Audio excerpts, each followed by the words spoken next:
আল্লাহ পাক বললেন কুল্লু নাফসিন যায়িকাতুল মাউত সুম্মা ইলাইনা তুরজাউন। সুবহানাল্লাহ।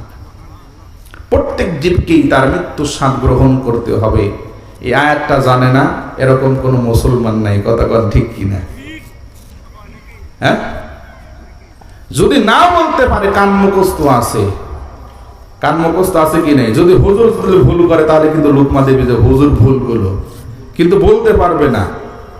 কিন্তু হুজুর যে ভুল বলছে এটা কিন্তু ধরতে পারবে, কথা কন ঠিক কিনা? কুল্লু নাফস, একটু ভালো করে চিন্তা করে দেখুন যে আমাদের যে বডিটা আছে দুটো জিনিসের সমন্বয়। একটা হলো আমাদের বডি, আর একটা হলো আমাদের রূহ, আত্মা, কল, মন যাকে বলা হয়। রূহ যদি বের হয়ে যায়, আত্মা যদি বের হয়ে যায়, তাহলে আমার বডি কাজ ভালো থাকবে? কি হবে? পচে গলে নষ্ট হয়ে যাবে, তাই না? যতক্ষণ পর্যন্ত আমার দেহের মধ্যে এই রূহটা থাকে ততক্ষণ পর্যন্ত আমার দেহটা সতেজ, ভালো, কথা কন ঠিক কিনা? আর যখনই পৃথক হয়ে যায় বলা হবে ওই ব্যক্তি মারা গেছে, কথা কন ঠিক কিনা? যদি তাই হয় তাহলে দেহ থেকে যে আমার রূহটা বের হয়ে গেল, তাহলে সেই জিনিসটা পচে গলে কি শেষ হয়ে যাবে? হ্যাঁ, সেই জিনিসটা কি হয়? আল্লাহ পাক বলতেছেন তার কোনো লয় নাই, ক্ষয় নাই, কথা কন ঠিক কিনা? সেই জিনিস থেকেই আল্লাহ পাক আমাদেরকে সৃষ্টি করবেন, কথা কন ঠিক কিনা? এই জন্য মানুষের জীবনের 5টা ধাপ আছে। একটা হলো আমলে আরওয়াহ, আমলে আরওয়াহ, রূহের জগৎ। যখন আল্লাহ সুবহানাহু ওয়া তাআলা হযরতে আদম আলাইহিস সালাতু ওয়াস সালামকে সৃষ্টি করলেন, সৃষ্টি করার পরে লীলদারের হাত থেকে কিয়ামত পর্যন্ত যত আদম সন্তান আসবে তাদের রূহ সৃষ্টি করেছিলেন। সকলে বলি সুবহানাল্লাহ। এরপরে বলেছিলেন আলাস্তু বিরাব্বিকুম, আমি তোমাদেরকে রব নই? আমরা বলেছিলাম কলু বালা, কলু নিশ্চয়ই আপনি আমাদের রব। কিন্তু দুনিয়াতে যখন আসলাম, দুনিয়াতে আসার পর টাকা পয়সা নারী গাড়ির লোভে সব কিছু ভুলে গেলাম, সেই রবকেই ভুলে গেলাম, কথা কন ঠিক কিনা?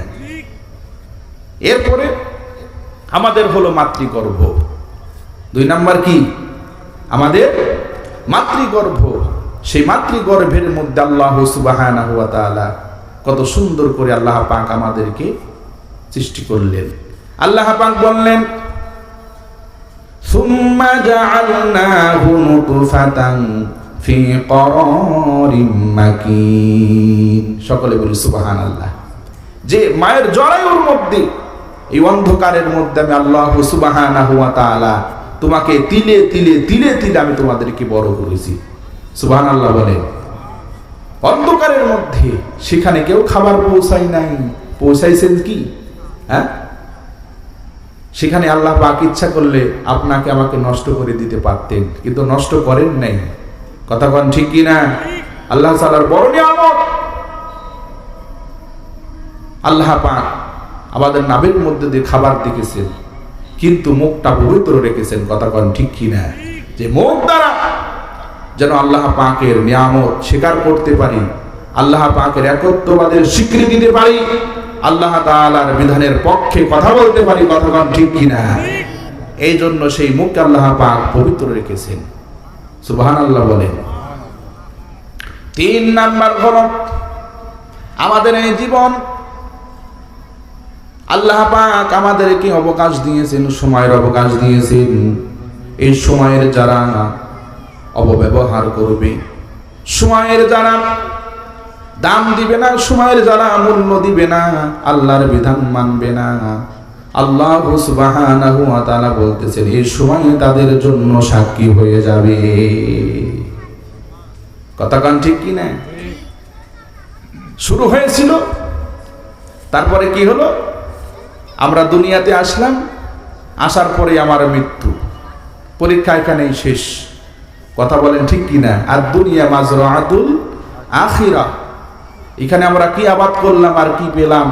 পরীক্ষা স্বরূপ দুনিয়াতে এসেছি, কথা বলেন ঠিক কিনা? মায়ের পেট থেকে আসলাম, মৃত্যুর মাধ্যমে আমাদের পরীক্ষা শেষ। আর ফলাফল ঘোষণা করবে কি? আমি করব নাকি আমার রব করবে? সেই রব ফলাফল ঘোষণা করবে যে সময় দিছিলাম, সময়ের অপব্যবহার করেছো, সুস্থরিতা করেছো, জবাবদিহিতা তোমাকে করতে হবে। ছাত্র পরীক্ষা দিলে ছাত্র খাতা দেখে না, দেখে কি? শিক্ষক। অনুরূপভাবে খাতা দেখবেন কি? আল্লাহ সুবহানাহু ওয়া তাআলা। কথা কোন ঠিক কি না? এরপরে হলো আমলে বারযাখ। এরপরে আমলে বারযাখ চলে আসবে। মৃত্যুর থেকে শুরু করে নিয়ে পুনরুত্থান দিবস পর্যন্ত এটাকে বলা হয় আমলে বারযাখ। কোনো বান্দা যদি ভালো হয়, কোনো বান্দা যদি কোরআন এবং সুন্নাহ মোতাবেক তার জীবন পরিচালিত করে, আল্লাহ সুবহানাহু ওয়া তাআলা বলতেছেন মৃত্যুর পর সেই রূহ শান্তিতে থাকবে। আর যে কোরআনের বিরোধিতা করবে, কোরআনের অপব্যবহার করবে, আল্লাহ সুবহানাহু ওয়া তাআলা বলতেছেন মৃত্যুর সঙ্গে সঙ্গে তার আযাব শুরু হয়ে যাবে। এটা হচ্ছে মৃত্যুর থেকে শুরু করে নিয়ে পুনরুত্থান দিবসের আগ পর্যন্ত এটাকে বলা হয় কি? আমলে বারযাখ। তাহলে আমরা সুখে থাকি, দুঃখে থাকি, টাকা থাকুক আর না থাকুক, আমি নামাজ পড়ি আর না পড়ি, সুদ খাই আর না খাই, আল্লাহ তাআলার বিধান মানি আর না মানি, পাঁচতলায় থাকি আর কুড়ে ঘরে থাকি, আমার মৃত্যু আসবে কি আসবে না? কথা কোন আসবে কি আসবে না? তো হযরতে ঈসা আলাইহিস সালাতু ওয়াস সালাম একটি কবরের পাশে গেলেন। যাওয়ার পরে বললেন কুম বিইজনিল্লাহ মা আনতা ওয়া মা ইসমুকা। এই কথা বলার সঙ্গে সঙ্গে কবর থেকে এক ব্যক্তি মাথা জাগিয়ে দিল। এরপরে হযরত ঈসা আলাইহিস সালাতু ওয়াস সালাম বললেন তুমি কে, তোমার নাম কি? তখন ওই কবরের ব্যক্তি বলতেছে আমার নাম সাম ইবনে নূহ। আমার নাম সাম, পিতার নাম কি? নূহ। তো হযরত ঈসা আলাইহিস সালাতু ওয়াস সালাম কয়েকটি প্রশ্ন করেছিলেন। তার মধ্যে একটি প্রশ্ন হলো এই যে তুমি কি কবরেই থাকতে চাও নাকি দুনিয়ায় থাকতে চাও? যখন এই প্রশ্ন করা হলো তখন সাম ইবনে নূহ তখন বললেন যে আমার মৃত্যু হয়েছিল, মৃত্যুর সময় আজরাইল আমার কাছে এসেছিল, পুনরায় যদি আমি দুনিয়ায় যদি চলে আসি তাহলে আজরাইল কি আবার আসবে? এই প্রশ্ন করতেছে। হযরত ঈসা আলাইহিস সালাতু ওয়াস সালাম বললেন আপনি তো আল্লাহর নবী, আপনি এত আজরাইল দেখে ভয় পান কেন? এই কথা সঙ্গে সঙ্গে বললেন সাম ইবনে নূহ। তখন বলতেছেন আল্লাহর নবী আপনার কাছে আজরাইল আসে নাই, এই জন্যই আপনি টের পান নাই। সুবহানাল্লাহ। আজরাইল আমার সাথে সাক্ষাৎ করেছিল, এখন পর্যন্ত মৃত্যুর যন্ত্রণা কি আমি হারে হারে টেরে পাচ্ছি। চিন্তা করে দেখুন যে আল্লাহর একজন নবী সে দুনিয়াতে আসতেও কি পায়? ভয় পায় যে আজরাইল আসবে কেমনে, যদি আবার ওই শাস্তি যদি আমার ভোগ করা লাগে, মাদ্রাসা ছাত্র 1000 টাকা, আচ্ছা ভোগ করা লাগে তাহলে কি অবস্থা হবে? সেই কথাটাই আল্লাহ পাক আমাদেরকে জানিয়ে দিলেন। মাদ্রাসা ছেলে 500 টাকা, 1000 একজন 500। বিশ্বনবী সাল্লাল্লাহু আলাইহি ওয়াসাল্লাম যখন দুনিয়া থেকে যখন চলে যাবেন, হযরতে আজরাইল আলাইহিস সালাতু ওয়াস সালাম দরজায় আসলেন। আসার পরে সালাম দিচ্ছেন ইয়া রাসূলুল্লাহ, ইয়া হাবিবাল্লাহ,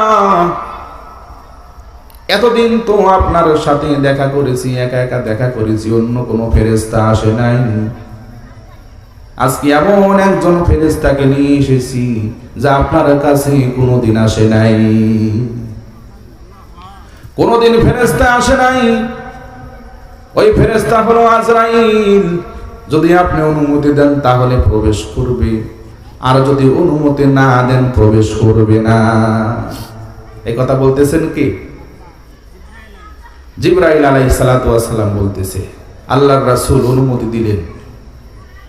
এইবার জিবরাইল আলাইহিস সালাত আজরাইল আলাইহিস সালাতু ওয়াস সালাম বলতেছেন আমার কাজ কি করতে পারি?